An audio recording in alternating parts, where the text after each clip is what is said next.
Good afternoon. We really appreciate and value your time here, and we're looking forward to sharing, several best practices. I'm going to start off with 5. I've been with VPI for 11 years, and I worked with over 100 of our clients to help optimize their QA programs. And before we get into the best practices, I kind of like to show this slide, and we probably can all relate to this at some point or another. Where we're kind of just sticking our head in the haystack looking for the needle sometimes, or at least it might feel that way for many of you. But what we're really looking to find when we randomly monitor calls, there's a bell curve here, and you get a lot of low-value calls, right? We're kind of hunting, pecking for calls.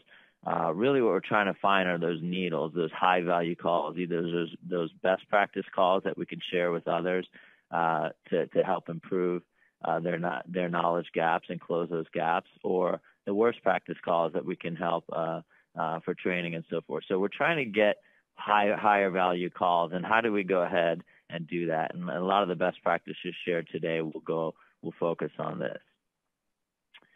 So we recently did a benchmark study with Call Center IQ, where we asked 700 organizations throughout North America, what are your top strategies to improve quality assurance, call quality assurance?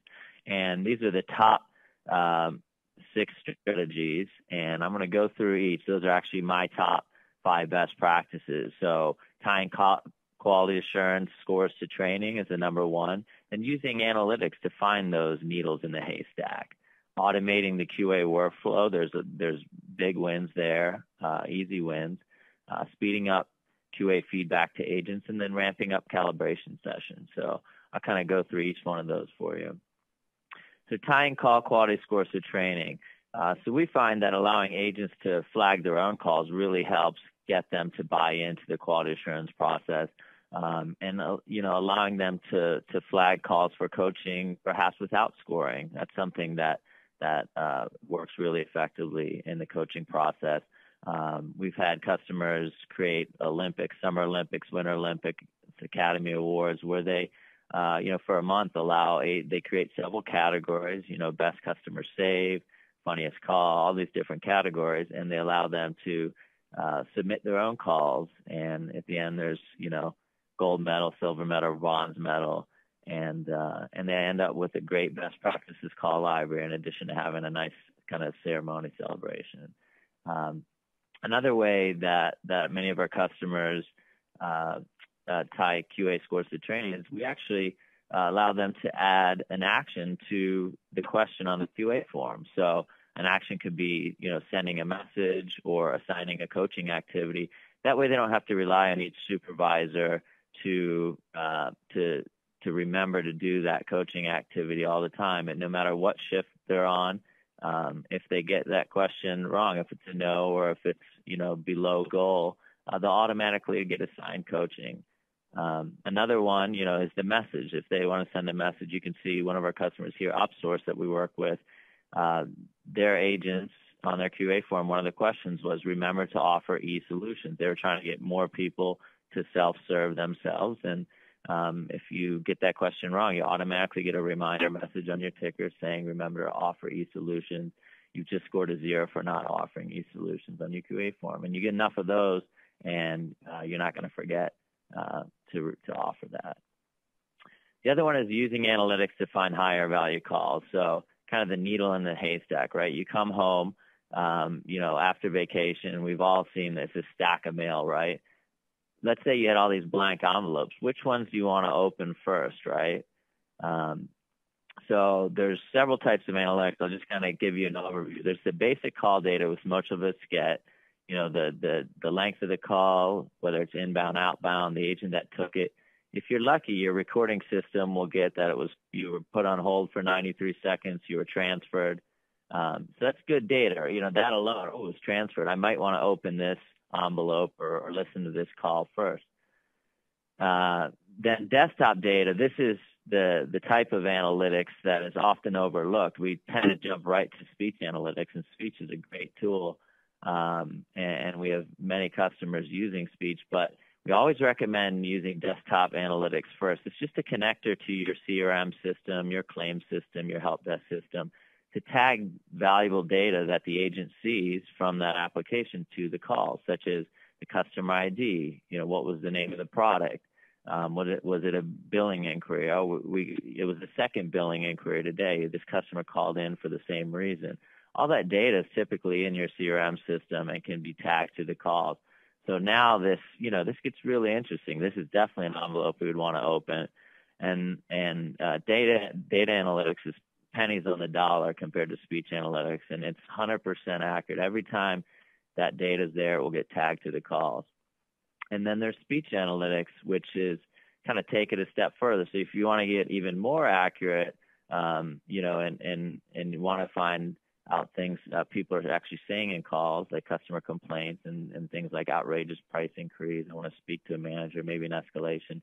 Speech analytics adds another layer of value. Again, it does take a little more setting up than desktop data analytics. So here's what desktop analytics looks like. You basically just choose the fields you want from your CRM system, and actually, as you can see below, it gets tagged to the actual call in the media player, and all that information is searchable and can be used in rules for quality assurance. So if you're familiar with speech analytics, basically, or any type of analytics for QA, you create buckets, categories, and a category could be as simple as a call 2 to 5 minutes in length. And many of you may be kind of manually picking those already, right? Trying to pick calls that are over 2 minutes, because the ones under 2 minutes usually aren't worth listening to. But you can kind of automate the creation of these buckets. So canceled accounts, new products, that's typically found in the CRM system or the application that you're servicing your customers with. That's easy to do to get those calls. And then if you want to use speech analytics, you can create common ones that we help customers with are, escalations is a big one, complaints, negative sentiment, or there's certain phrases they're using that we'd want to listen to those calls. Competitive mentions are always popular. So you create these category buckets with phrases that you can automatically bucket those calls and then QA on. And this is kind of the quickest win, if you will. And it's amazing how people, when I go into their contact centers and meet with them, aren't using this capability. It's basically a to-do list. So most QA systems can automatically assign a call for QA based on whatever rule. And it could just be 2 to 5 minutes in length, or maybe it's 5 calls per agent per month. But we don't have to go into the call recordings and actually pick those 5 calls per agent per month. That alone, not having to find those calls and pick those calls, will double or triple your productivity on the QA side. And I talk to many companies that have people that all they do is just find the calls for QA, and you can save a lot there and really improve efficiency. The fourth one is speeding up QA feedback to agents. So we found that it's kind of a ticker is what we call it, but any type of kind of desktop tool or dashboard that's always on is a great way to give feedback to agents in a timely manner and allow them to provide their comments and encourage comments and feedback in a timely manner. Allow them to listen to the call that's evaluated before the coaching session. So that way, that coaching session, they can usually figure out what they did wrong. It becomes much more productive of a session. And there's not this kind of sticker shock of, oh, there's my score, and I'm not listening to anything you said during the coaching session. They already kind of know, and it becomes a much more valuable session. And my last best practice is the top strategy number 5 is ramp up calibration sessions. So it's kind of 3 components of a successful calibration process, and oftentimes, these 3 aren't really optimized. So just to kind of go through each, the monitoring evaluation form, it should really, reflect what's important to your company. It should be well aligned with customer surveys and customer satisfaction. Often ask the question, have a really poor QA score, but the customer is delighted, and vice versa, right? You got to ask yourself that. Is our QA form, really on target with where we're trying to go as an organization? And I always recommend yes, no questions if possible. It really removes the bias.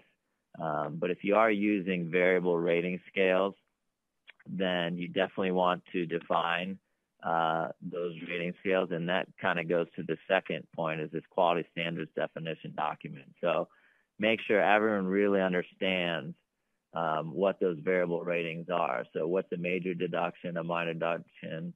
What do you need to get full point value? If you don't have this, it's very easy to be uncalibrated, and it makes things more difficult. So personally, I always recommend yes, no, black or white whenever possible. But if you do want to use kind of either a variable point system or a meets expectation, exceeds, you definitely want to have that well documented, and what constitutes an auto fail and so forth.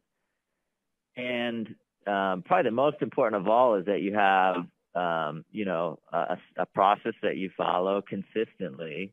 You're not, saying, we're too busy, we can't do our calibration, right? And an owner is key. Someone who's going to drive that, make sure you consistently calibrate.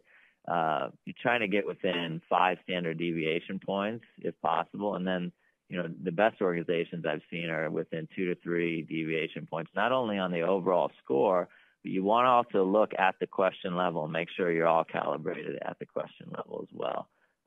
So I recommend weekly until you guys are calibrated at the question level, and then monthly going forward.